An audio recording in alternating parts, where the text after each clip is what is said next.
Hi, hello, welcome to Maxima channel to CBSE Mathematics 13th chapter probability பார்த்துட்டு இருக்கோம். So exercise 13.1ல first 3 sum பார்க்கலாம்.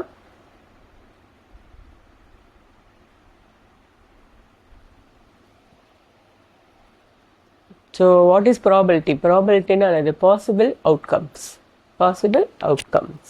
அதுதானது probability. அதோட key points. So நீங்கள் வந்து ஏற்கனவே இதை பார்த்துட்டு போனோம் இந்த formulas P of A equal to N of A by N of S, P of A dash equal to 1 minus P of A.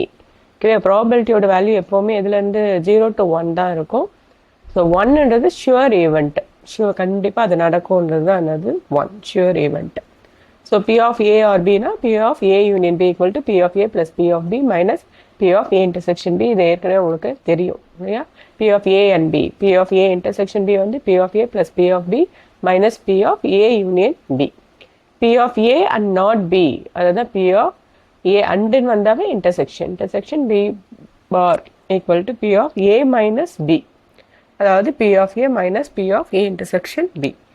இப்போ not A and not B ரெண்டுமே இல்லைன்னா 1 minus P of A union B, exactly 1 of A and B, P of A union B minus P of A intersection B.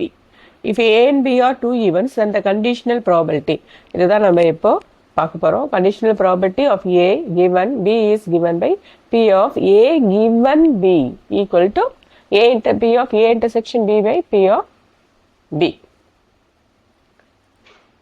So we can use the formula P of A given B equal to N of A intersection B by N of B. When N of A intersection B is the number of elements in A intersection B and N of B is the number of elements in B. Two events are said to be an independent if the occurrence or non-occurrence of one event does not affect the occurrence of other. Independent event na first 13.1 ல conditional பார்க்க போறோம், அடுத்து independent பார்க்க போறோம். 13.3 ல வந்து base theorem, total probability theorem பார்க்க போறோம். ஸோ கண்டிஷன்னா ஒன்று ஏற்கனவே நடந்தது, அதை வச்சு டிபெண்ட் பண்ணி இன்னொன்று நடக்குது இல்லையா, அதுதான் வந்து கண்டிஷனல் ப்ராபர்ட்டி. ஏற்கனவே ஒன்று இருக்கும், அதை வச்சு அதை பேஸ் பண்ணி அடுத்தது, அதுதான் conditional probability.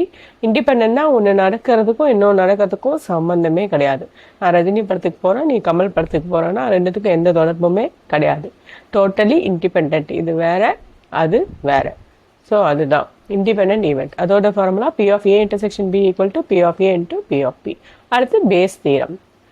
Partition of sample pieces E1, E2, N at pairwise joined E1 union E2 union En S and A be the event of non-zero probability. So அதுக்கான formula P of EI bar நான் சொல்கிறேன், அது given A, P of EI bar P of A given EI by sum of J equal to 1 to N. P அது எத்தனை event இருக்கோ அத்தனை போயிட்டே இருக்கும் கீழே இருக்கிறது. ஓகேவா? ஸோ இப்போ நம்ம எக்ஸசைஸ் போகலாம். ஸோ எக்ஸசைஸ் 13.1ல first sum. Given that E and F are events such that P of E equal to 0.6, P of F equal to 0.3 and P of E intersection F equal to 0.2, find P of E given F and P of F given E. So இது conditional probability தான். இந்த formula நமக்கு தெரியும். So first என்ன கொடுத்துருக்காங்களோ அது P of E given Fனா P of E intersection F என்ன கிவனோ அது கீழே வரும் P of F. So 0.2 by 0.3 into 10 by 10 போட்டிங்கன்னா என்ன ஆகிடும், 2/3 உங்களுக்கு வந்துடும். அடுத்து F given Eனா என்ன வரும், F intersection E by P of Eன்னு வரும். அவ்வளோதான். ஓகேவா? E intersection F P of E வரும். இப்போ 0.2 by 0.6 ஆல்ரெடி அதை கொடுத்துருக்காங்க. ஸோ நீங்கள் கேன்சல் பண்ணிங்கன்னா 10ஆல் மல்டிப்ளை பண்ணிங்கன்னா 2/6 வரும், அதை கேன்சல் பண்ணிங்கன்னா 1/3 வரும். அவ்வளோதான் sum. Second sum. Compute P of A given B if P of B கொடுத்துட்டாங்க, P of A intersection B கொடுத்துட்டாங்க, அப்படியே நீங்கள் என்ன பண்ணிடணும், சப்ஸ்டியூட் பண்ணி போட வேண்டியதுதான். 0.32 by 0.5. ஸோ அந்த மாதிரி 2 டிஜிட் தள்ளி இருந்தால் நீங்கள் என்ன பண்ணலாம், 100ஆல் மல்டிப்ளை பண்ணிங்கன்னா 32/50 வரும். 2ஆல் கேன்சல் பண்ணிங்கன்னா 16/25. So third sum. P of A கொடுத்துட்டாங்க, P of B கொடுத்துட்டாங்க, P of B given Aவும் கொடுத்துட்டாங்க. Find P of A intersection B.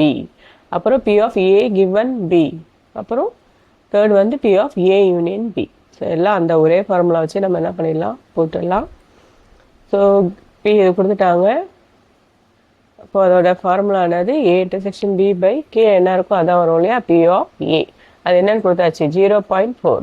இப்போ P of A intersection B தான் நமக்கு தெரியும், அதை தவிர மீதி எல்லாம் சப்ஸ்டிட் பண்ணுவோம். பி ஆஃப் ஏ வந்து என்னது 0.8. இப்போ கிராஸ் மல்டிப்ளை பண்ணிங்கன்னா என்ன ஆகிடும், 0.32 ஆகிடுமா, 0.32.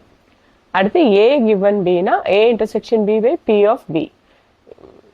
ஸோ அது 0.32 பை 0.5. ஸோ நம்ம ஏற்கனவே போட்ட மாதிரி தான்.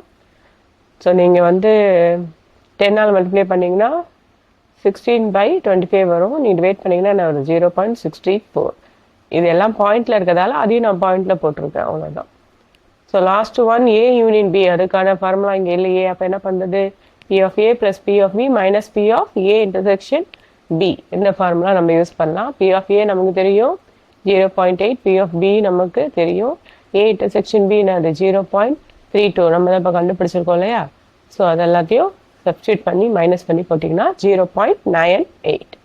ஓகேவா, ஈஸியாக இருந்தது இல்லையா. அவ்வளோதான். நெக்ஸ்ட் அடுத்த வீடியோ பார்க்கலாம். தேங்க்யூ.